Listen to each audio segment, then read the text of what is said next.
Hello everyone. Welcome to my another session on recruitment. Let me recapitalize. In my previous lectures, we have discussed things related with HRM, its functions, its operations, or its objective, its scope. We also discussed something related with HRP, human resource planning. We also discussed something related with job analysis. Now, when we talk about the word recruitment, it is another one of the very important topic in HRM. Now, once the job analysis has been done, now comes the time of recruitment. When we talk about recruitment, I have been reiterating number of times that recruitment is nothing but is just the creation of a pool of eligible candidates from where we can select the most suitable ones. Actually, when we talk about recruitment, it's basically we go out and search for the prospective people who can become the employees of the company. We encourage them to come forward and apply for the company, and thus this is how the pool is created.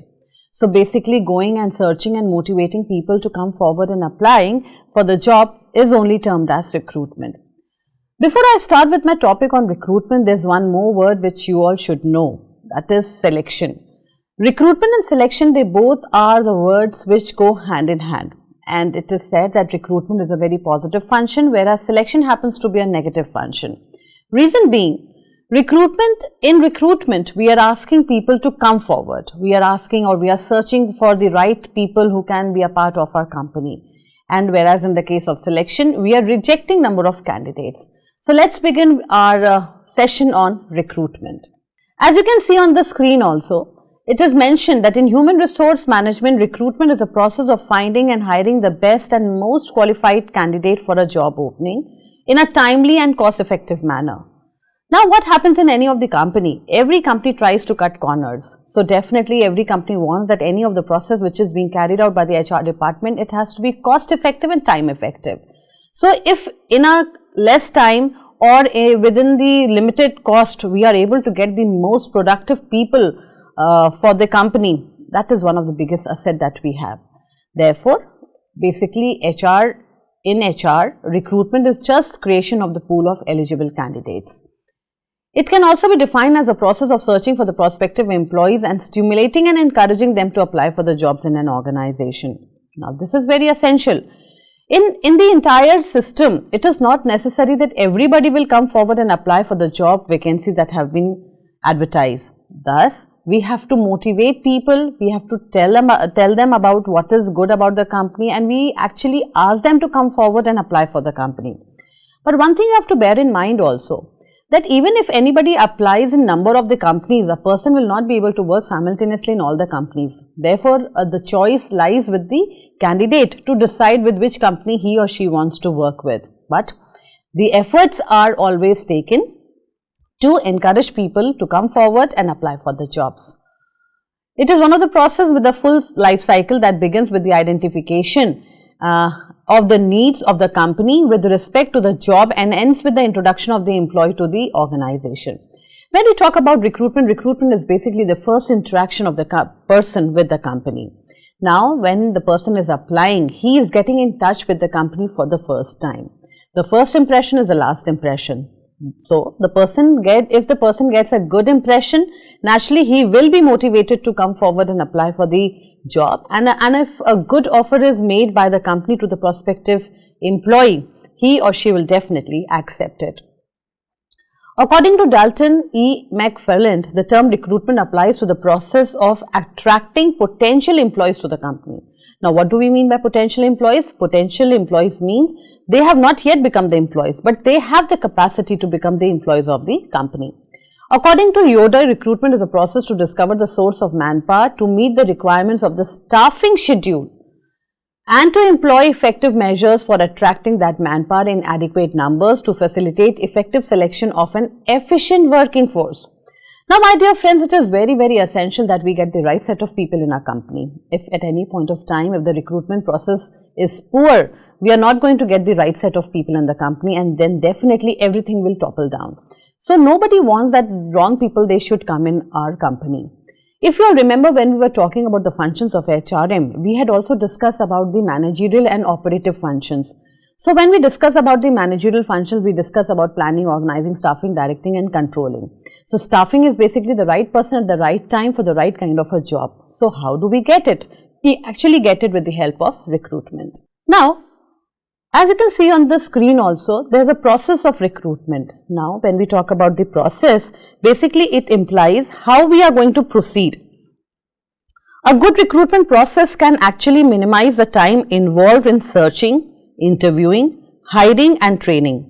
It can actually streamline these processes and make the search for viable candidates with much more efficiency. As you can see, the first step that we have in the recruitment process is the identify the vacancy. Now, identifying the vacancy basically means, since in any organization which are very huge, it is mandatory to have an HR department. So when there is an HR department, people from different departments, they send in their requisition to the HR department that we need so and so kind of people of so and so level, of so and so quality and of so and so required skill set. So once we get all the vacancies from the various departments, only then we can decide how we are going to search and who are the ones who can become the prospective employees of the company. So identification of the vacancy is the prime function, that is it is one of the most important part, because until unless we do not have the vacancy, we will not be going for further process. Because when an in-house recruiter receives notice of a job that needs to be filled, the recruiter and the department supervisor or manager, they actually discuss the specific qualification and talent the department needs. This is the phase of job description and job specification. Basically, at this point of time, in the case of vacancy, or the next step that you can see, prepare job description and job specification. If you remember, we have already done this topic in the job analysis part. Basically, job description is just deciding about the duties and the responsibilities that a one person is going to handle if he or she becomes the employee of the company. And when we talk about the job specification, it is basically the minimum criteria that has to be fulfilled by the person to be eligible for that particular job. So once we receive the vacancy, then the departmental heads or the respective people, they tell us what kind of people they are looking forward to. So definitely we have got three words, that is KSA. That means knowledge, skills and abilities. So if the HR department knows what kind of knowledgeable person the department is looking for, or what kind of skill set they are looking for, or what kind of abilities the person should possess, then definitely the recruitment process can be a big success. Then once we have prepared the job analysis part, it actually gives us the overview that if a person is recruited, what kind of job responsibilities he or she has to handle, where will be the person will be located, what would be the job title, whether the person has to work in the morning hours, whether the person has to work in the evening hours, whether he is going to supervise somebody or he will be supervised by somebody else, what kind of machinery he will be working on, whether it will be a heavy machinery, whether it will be a light machinery, what kind of hazardous situation he has to work under, maybe he has to work under sun, maybe in fumes, maybe in noise. All these things, they are a part of our job description. So if job description is perfectly made, then it helps us to proceed in the best possible way and we are able to recruit the right person. The next one is the advertising the vacancy. Now, once we have received the vacancy, we have the job analysis at our disposal. Then the HR department will advertise all the vacancies maybe in one go or maybe in another steps, or maybe in few different slots they can be advertised. It all depends how many vacancies have been created. Now, for example, it is not possible for the HR department to advertise for all the vacancies in one go, or it may be possible for the HR department to advertise the vacancies all in one go. But however, it is not possible for the HR department to keep advertising each vacancy in a different manner every time. Reason being, because if we give any advertisement in the newspaper, in television or through radio, it is very, very expensive. Therefore, the recruitment process should be such that it is cost effective. So, how it is going to be cost effective? It is going to be cost effective when the vacancies are advertised in just one go. For example, my dear friends, if you have seen the newspaper, you just read the job vacancy profile. Then, for example, if a company says, okay, a person needs one receptionist, one supervisor, one production manager, one sales manager, or so on and so forth. That means these people, they will be serving in different departments, but however, they are part of the same company. So, the HR department has actually advertised different vacancies in just one advertisement. So, that is one of the ways by which the cost cutting can be done by the company. So, once we have received the vacancies, we have made a decision on the job analysis, the vacancies have been advertised, and then now what happens? If you can see on the screen, it is managing the response. Now, as soon as the vacancies are advertised, people start sending their CVs. At times, we get a lot of unsolicited applicants also. Now, this is one of the biggest drawback, because in the case of recruitment, when the vacancies are advertised in open, everyone is free to come forward and apply. So, now managing the response basically means that, okay, once the CVs have been received, lot of shortlisting has to be done, lot of filtering has to be done, lot of action has to be taken by the HR department in deciding who are the people who are most capable of this particular job. Then we come to the shortlisting. Shortlisting is basically nothing but it's just the matching of the criteria. Dear friends, when we talk about recruitment, it's more of the matching, because we have to match the requirement with the match set or the skill set of the applicant. So, if there's a mismatch, then the applicant is not suitable for a particular job. But if there is a matching, that okay, the requirements that have been sent by a specific department, if they match with the required if they require with the needs of the department and with the candidate, then definitely we can proceed further. So, shortlisting is a very, very important factor, and it's a very tedious task, because there are so many CVs. At times the companies, they use filters to find out the specific qualification or the specific skill sets. Then once the people have been shortlisted, then the interviews can be scheduled. Now, we have to understand one thing, when the recruitment is being done, there is a word which I talked about, selection. Now, selection is a very, very important part of any company, but again I would like to put it in inverted commas, that there are number of steps which have to be followed in the case of selection. But again, it is not possible for all the companies to follow all the steps. It is just the prerogative of the company to make a decision which are the steps he or she or the company wants to follow. So, definitely once the CVs have been shortlisted, then comes the second step, that is of the selection, and thereby once the selection has been done, we proceed with the job offer. I shall be covering this selection part in my next lecture at length. Now, it says that there is always a recruitment policy. Now, when we talk about recruitment policy, what is the meaning of policy? Policy is basically nothing but it's just a guideline which is given by the people so that things become easy. We can get guided what has to be done, how it has to be done, so that there are no deviations. So, when we have the recruitment policy, there are certain things that we have to keep in mind, because selection and recruitment, as I told you, they both are the important part of any company, and it is very, very essential that the right set of people are recruited with the right skill set and attributes to enable the organization to fulfill its corporate aim and objective. So, basically, the recruitment and the selection policy and the procedures, they aim to provide clear guidance to the managers in relation to both the selection and appointment of staff. This policy basically promotes and supports the good practices for those with responsibility for recruitment. As you can see that the policy which is there for recruitment, it should be such that it should be very, very clear. That means the people who are in the process of recruitment, they should know what the policy says, what is the guideline, because at any point of time, if anything goes wrong, then definitely the predetermined objectives of the company, they cannot be achieved or accomplished.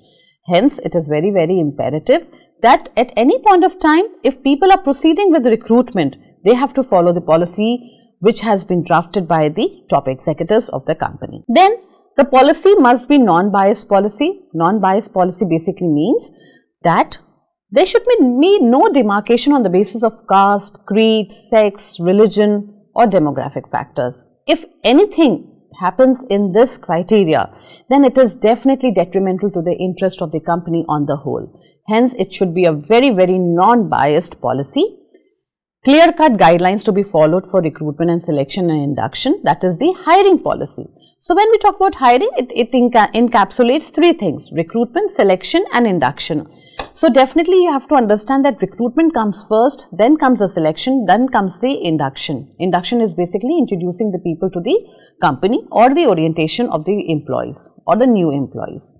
Then all stakeholders must have defined responsibilities following the recruitment policy and procedures. Now, who are the stakeholders? It is basically the people who are applying for the job and of course the people who are carrying out the process of recruitment. Stress should be on recruiting the right talent as mentioned under the recruitment and selection policy. Naturally, staffing function basically says that right person at the right place at the right time for the right kind of the job. So the policy should be such that we are able to identify the right candidate and we encourage those people to come forward and apply, and then the selection is done. Entire recruitment, selection and induction must be based purely on merit. Now this is very, very essential. One would always like to work for a company which is very, very transparent, which is not any company which is doing a lot of partiality or transparency is not there. Nobody would like to work for that company. And I should tell you one thing more, the biggest asset that any company has, it is actually the goodwill. So the goodwill of the company is also maintained or it is also carried forwarded by the people who work. So this is the brand name that people carry outside the organization. So it is very, very important that all these selections are made on the merit basis. Focus should also be on the selection of candidate whose value align with that of the organization. What does this mean? This point basically says that the individual goals and the organizational goals, they should not be tangent to each other. They should be aligned together, only then the objectives of the company or aims of the company they can be accomplished. Clear guidelines on approval flow at the time of the selection of the process, proper alignment of manpower at the time of selection process. Now, alignment of the manpower basically means the people whom we are looking forward to, they have that required set or the skill set, the knowledge and the abilities. The clarity on recruitment of clear job description. Now, this is very, very essential. In my previous lecture also, when we were discussing things related with job analysis, I told you all that job analysis is basically making a decision on the duties and the responsibilities. So, if the job analysis part is complete, it is accurate, it is informative, it is robust, then definitely we can have a better idea as to which kind of people we are looking forward to. Now, the next chart that you can see on the screen, it is basically related with the factors that affect the recruitment. So, in a nutshell, recruitment is basically nothing but is just the creation of the pool of eligible candidates from where the most suitable candidates can be selected. The chart which you see on the screen has been taken from my own book of HRM by Dr. Rakhi Gupta. Basically, there are two factors, the internal factors and the external factors. Now, internal factors are the factors that can actually be controlled by the company, whereas the external factors, they are the factors, they are beyond the control of the company. This is the basic difference actually. The first point which you see on the screen on the internal factor is the size of the organization. Now, what does it say? It says that the size of the organization, if the company is expanding, then definitely it is important that there has to be a HR department, and then the HR department does the entire recruitment work of the company.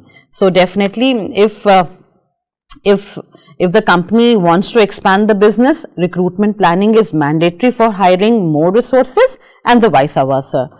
Experience suggests that larger organizations find recruitment less problematic than organizations with smaller in size, because larger organizations, they have a better idea how to proceed with the recruitment. Second point which you can see on the screen is related with the recruitment policy. I told you policy is nothing but it's just the guideline that has to be followed, and a guideline basically specifies the objectives of the recruitment and provides a framework to the HR people for the recruitment programs. The policy can also be related to the types or the sources of recruitment.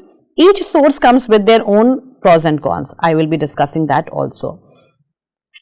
Now, the next point which you see on the screen is the image of organization. As I told you that recruitment is nothing but it's just the creation of the pool of eligible candidates from where the best can be selected. Creation of the pool is only possible when the organizations have good and a positive image in the market. Good image earned by the organization helps to attract the best possible resources.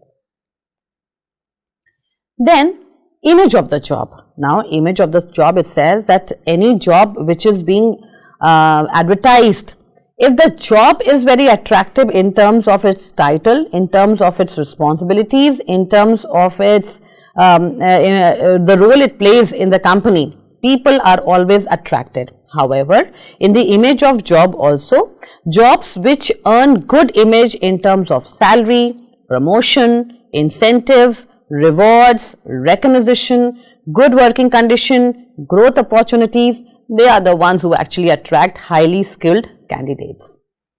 Lastly, it talks about the opportunities of development. Opportunities of development basically means these jobs which are going to provide a career growth to the people, then people will be very much attracted to these jobs. So, opportunities of development basically means that the jobs, they should be such that they are providing a career hike in their job profiles. Then in the case of external factors, we can see that some of them which are mentioned are related with demographic factors. Now, demographic factors are the attributes that relate to human beings in terms of their age, caste, sex, religion, economic status, occupation, literacy rate, etc. They also have an influence on the recruitment process. Then second, it talks about the labor market. Now, when we talk about labor market is a simple concept of demand and supply. If the demand is high and the supply is less, that means lesser people will be applying. So, the recruitment becomes little easy. On the other hand, if demand is less, supply is high, that means for few number of jobs, lot of people they will be applying for the job. Hence, when lot of people they are going to apply for the job, it will be little difficult for the HR department because they will be getting lot of unsolicited applicants also. Then the third one is unemployment rate. Now, unemployment rate is a situation where unemployment rate is high in a specific area. Then the hiring of the resources will be very simple and easy. Whereas, on the flip side, if the unemployment rate is low, then the recruiting tends to be very difficult due to less number of resources. Then the next point which you can see is all related with competition. Now, recruitment also depends upon the competition level in the industry. When people from the same industry are looking for the best qualified resources, then competition plays a very important role. Then in that situation, organizations from the same industry offer packages that are best in the industry in order to get the best people. Then we have got something known as labor laws. There are several labor laws and regulations which are passed by the central and the state governments that actually govern different type of employment. Labor laws reflect the social and political environment of a market which are created by the government. These laws actually dictate the compensation, retirement benefits, health and safety of the employees, working condition, so on and so forth for different type of employments. Hence, it is also one of the factors that determine the recruitment. Lastly, it talks about the legal considerations. Reservation of jobs for the scheduled caste or scheduled tribes and other backward classes is the popular example of such legal consideration.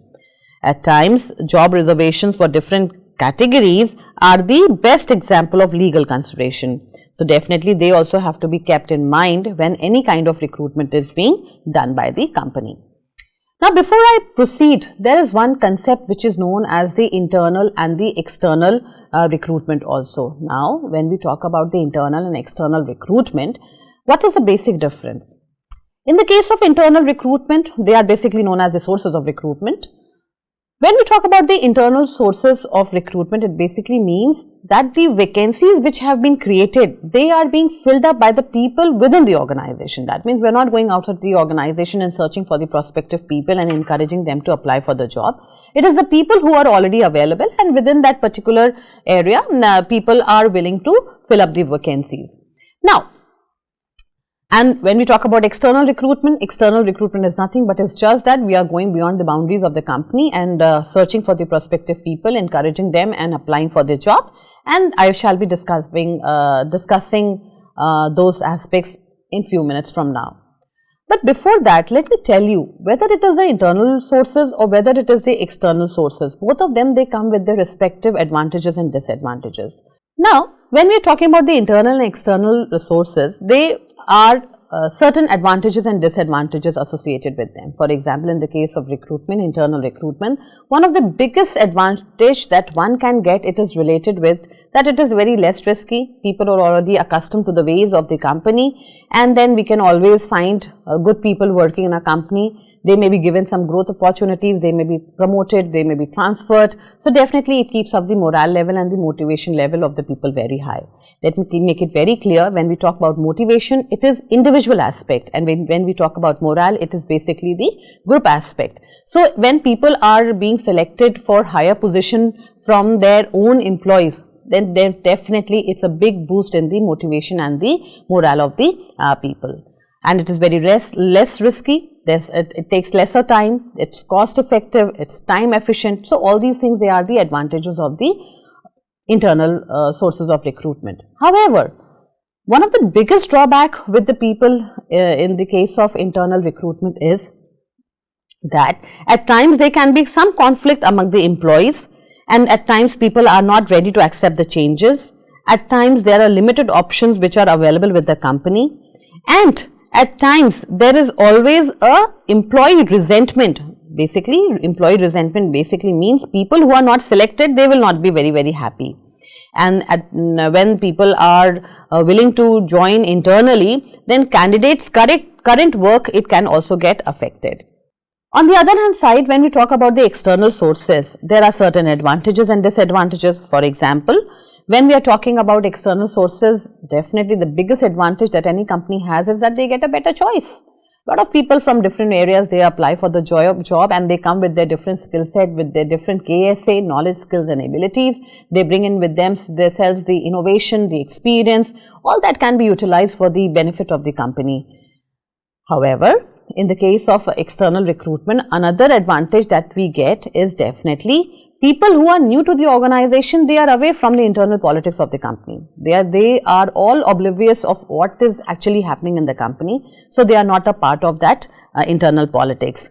Then definitely there is a better growth opportunity for the fresh talent entering the organization. It creates a very healthy environment for healthy competition. There's always some kind of fairness, and definitely we get some kind of insights from the other industries also. On the flip side, the biggest disadvantage associated with the external recruitment is that people from outside, they have got limited understanding about the company as compared to the people who are already recruited. Then there is always a higher risk of unsuitable applicants entering the organization. So my dear friends, at any point of time, if unsuitable people enter the organization, then definitely we cannot achieve all 3 P's, that is productivity, performance and profitability, as we have anticipated. Hence, this is one of the biggest drawback that is associated with the external recruitment. Then definitely with the external recruitment, there comes a higher cost which has to be incurred. People face a lot of adaptability problem. There can be large number of unsuitable candidates with abundant applicants applying for the job. So definitely the work becomes much more tedious for the HR department to take care of. Now, by this time, you know what is the meaning of internal recruitment and external recruitment. What are the advantages and disadvantages associated with both of them. Now let me talk about each of them at length. When we talk about the internal sources, the first is the promotion. Now, promotion basically, of course, who doesn't love the promotion? Anybody who's being promoted will always be very glad to take up that position. With promotion, there is an increase in the salary, incentives, benefits, bonus, whatever the company is all offering. So, promotion is one of the ways by which any of the internal vacancies, they can be filled up. Second, it talks about the transfers. Now, transfers, they can be 2 kinds of transfers. They can be some kind of promotional transfers, they can be some kind of lateral transfers. So, it all depends. For example, if anybody is working in a rural area and if the person has to go to the urban area and he gets a transfer. So, for him, the person will feel, okay, wow, I am being promoted to an urban area, and who doesn't loves to stay in an urban area. So, by the way of transfers, it can be possible. Sometimes what happens is that every employee, they would like to go to their home city. So at times when any vacancy falls vacant in their hometown, an application can be made or application can be forwarded to the HR department requesting them to transfer them to their hometown. So this is also one of the ways by which the vacancies they get filled up in the case of internal recruitment. So whether it is the promotion, people are always very happy. If it is a transfer, if anyone gets a transfer to their respective place, or they are happy to get the place of their hometown, so definitely people will be very, very happy.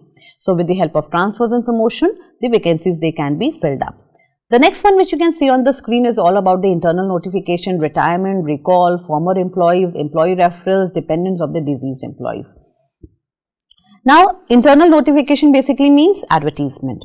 Now, whenever there is a vacancy which has been created with the help of their VPM, with the help of their communication system, with the help of their email system, or so whatever system they are following, or with the help of their ERP, those vacancies are actually advertised internally. So when they advertise those vacancies internally, then they look forward that who are the people or who are the prospective employees who can fill up those vacancies. So with the help of internal advertisement, people they come to know, they are aware that okay, so and so vacancy is created. Then they look forward what is the criteria that they have set for the fulfillment. So if any of the candidate or the employees who are working, if they fulfill the criteria, then the company gives them the chance to fill up that particular vacancy, and it can be in the form of the promotion or it can be in the form of transfers. Then retirement. Now retirement basically people who are retired, they can be recalled at times. The best advantage of retirement is that people are already very, very experienced. People are well acclimatized to the ways of the company, about their products, about their system, about their process, so on and so forth. So people who get retired, they can also be retained in the company for some specific time period. So this is one way. For example, in most of the universities, when professors they retire, they may be retained in the company for maybe another 2 years. So if a professor is able to render their services for 2 years in a best possible way, because they already know the trends that they have been following. Then recall is basically people who have already left the company. Now recall is basically for people who have left the company because of any reason. They can be some voluntary reason, they can be some mandatory reason, whatsoever it is, they can be recalled back. Now when they are being recalled, it's basically again one of the advantageous situation for the company, because people who have already worked in the company, they all know all the rules and regulations. They don't have to be taught anything, no trainings have to be given to them or imparted to them. They don't have to be supervised. So these are the certain advantages that it comes with the people who are already retired, or people who have already left the company, they can be recalled. Then we have got former employees. That means recalling the former employees. Then employee referrals and the dependents of the deceased employees. Now employee referrals, this is one of the very, very important way. Now reference is basically where one knows somebody very nicely, and then if there is a job vacancy, they can always recommend their name, and then they take they know that okay, if a person is being referred by Mr. X for a particular job, that means the person will be good. But however, there can be some drawback associated with the employee referrals also, because in this there can be a lot of corruption, there can be a lot of nepotism, which automatically comes with the employee reference part. So company, it is again a decision that has to be taken by the company to decide whether the reference which has been given by one of the employees, that has to be considered, or whether not to be considered. And lastly, which you can see on the screen, is the deceased of the cut. Lastly, that you can see on the screen is the dependents of the deceased employee. Anyone who has come to death because of any reason, the dependents of the family can always be given that kind of job. It is quite apparent in most of the government organizations that the vacancies can be filled up by the respective hires or respective son and daughter or whosoever is there in their family. So these are the ways by which the internal recruitment takes place, and one of the best way is that you've seen that no advertisement has to be done. We are not moving out of the organization and asking people to come forward and apply. So all these internal recruitments are very easy and handy. The first one, let's talk about the external sources. The first one is the campus placement. As you can see on the screen, one of the external sources is the campus placement or campus recruitment. Now this is one of the most common part. All the students who are watching my video, or all those people who are working somewhere or other of the time we were students. So definitely campus placements is one of the best ways to recruit people, because we know that in one of the top institutes like IIT, IIMs and IITs, we would be getting the best crowd, that or people who will be best suited for our organization. The second one on the screen, which you can see, it's all related with the press advertisement. When we talk about press advertisement, the advertisements can be floated with the help of TV, radio, newspaper, magazines, and then people can always witness the advertisement, and then they can always apply for the job. But one of the biggest drawback associated with the advertisement is that we get lot of unsolicited applicants. The third one is the management consultancy services and the private employment exchanges. Now, my dear friend, this is also one of the very, very common ways of recruitment. All those people who are looking forward for a job, they always try to search which are the placement agencies where they can drop in their CVs. Now, these placement agencies, they are basically the mediators between the company and the incumbent. Incumbent basically means the people who are looking forward for the job. So, if a job needs, if a company needs any person for a specific vacancy, they immediately call up the placement agency that, okay, these are the requirements, we are looking forward for such and such people. And then the placement agencies, they will look forward for their database. Whosoever matches the requirement, they will send the people to the company. Now, there is a profit for all the three parties. The company, it is only very easy. They just have to make a phone call or drop a mail asking the placement company to send the workers or the applicants. For the placement companies, they would be getting a commission from the company also, and they would be getting a commission from the prospective applicant also, or the prospective employee. And lastly, one of the benefit for the applicant is that, okay, they don't have to actually go different ways and asking for the job. So, just by referring somebody for a particular job, it is much more easy for them also. It's just the connecting. So, placement agencies, they actually connect. Then there are management consultants. There's not much difference between the two. Management consultants, they are basically the employment exchanges. They are the exchanges which are run by the government in order to provide some job opportunities to the people of the society.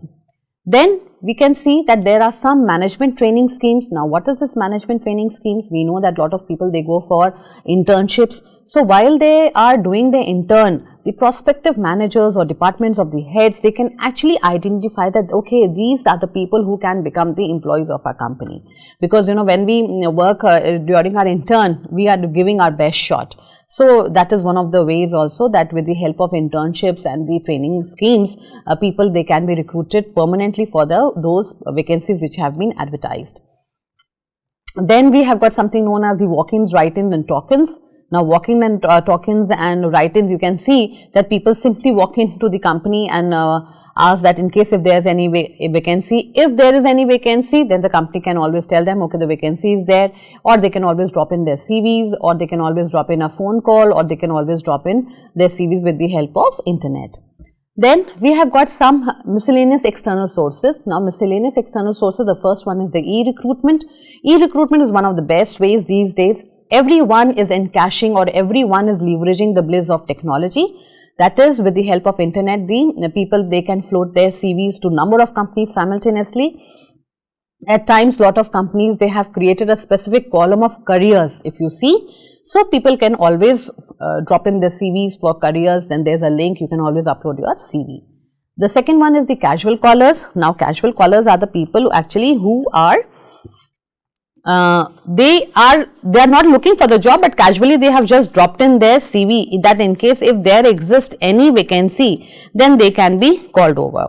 So, definitely casual and the casual callers, they are also known as the unsolicited applicants, as the job seekers who come to the well-renowned organization casually, and they just drop in their CVs, and then they are just looking for the right opportunity for the job. Next one, which you can see on the screen, is the competitors. Now, competitors and contractors, they are the words. Now, competition is one of the best ways of recruitment, because people who are already working in a company, there are two words which are associated with this. Now, two words are, it's all related with the raiding and poaching.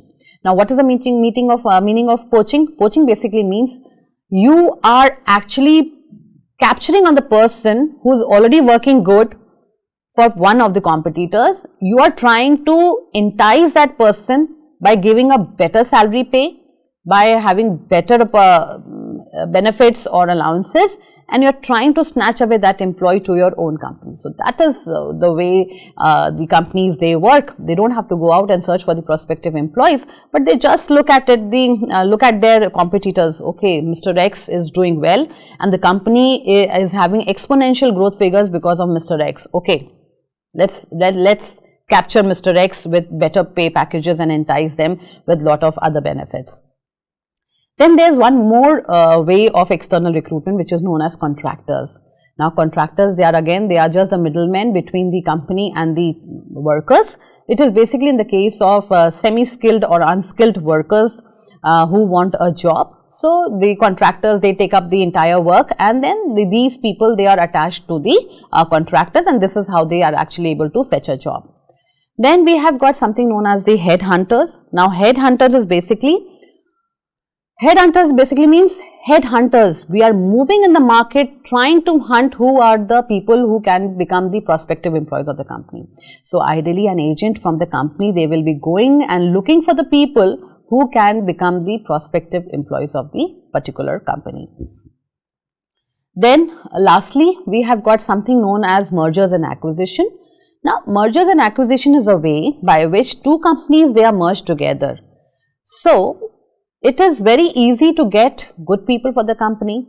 Okay, that means if there is one company A, there is another company B, both of them, they are getting merged. That means the employees are also getting merged. So the people who have been working as their competitors, now they work under one identity. But my dear friends, one of the biggest drawback which is associated with the mergers and acquisition is that in a company, for example, there is A company and there is B company. For example, there was a sales manager in A company and there was a sales manager in B company. Now, the company has got merged into a new identity, for example, C. So, a company only needs one sales manager. So, that means one of them, one has to actually leave the job. So, this is the biggest drawback. I think a lot of examples are there in our Indian industries also, where two telecom companies, they merged together, and at that point of time, when new company was formed, lot of people, they had to lose the job. Then lastly, there is one more which is known as the gate recruiters. Now gate recruiters, they are basically the people who are skilled and semi-skilled people who stand early morning in front of the factory gates, and they are the people who work on the daily wages.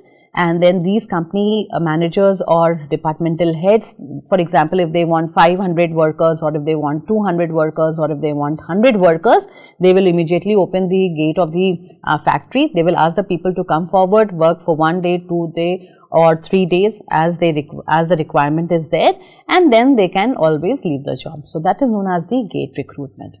So these are the ways of internal and external recruitment Both the sources of recruitment, whether the internal or external, they come with their respective advantages and disadvantages.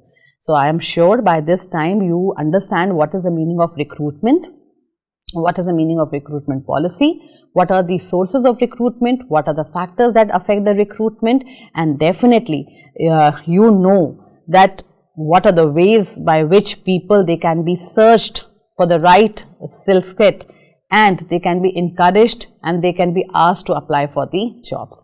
Thank you so much for watching this video. Stay tuned for the next lecture, which is very, very important, which is related with this recruitment. That means I shall be discussing the topic on selection.